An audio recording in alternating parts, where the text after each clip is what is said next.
দিনটা ছিল 10th October 2025, আমার বার্থডে।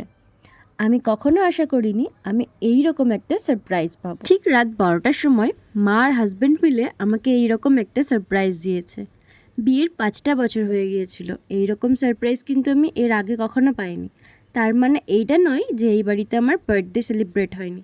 হ্যাঁ, হয়েছে।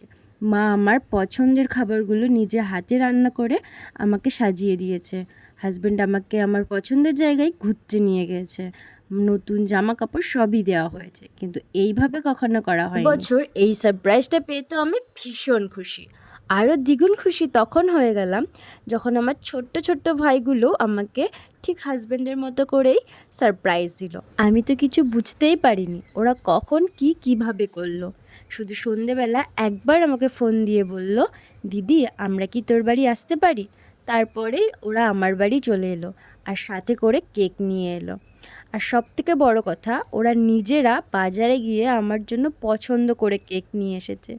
আমি তো ভাবতেই পারছি না আমার ছোট্ট ছোট্ট ভাইগুলো কবে এত বড় হয়ে অনেক অনেক বড় হয়ে গেছিস ভাই তোরা। আমি আশাই করিনি তোরা এইভাবে আমাকে সারপ্রাইজ দিবি। সবশেষে একটাই কথা বলবো, আজ আমি ভীষণ খুশি। এটা আমার বেস্ট বার্থডে।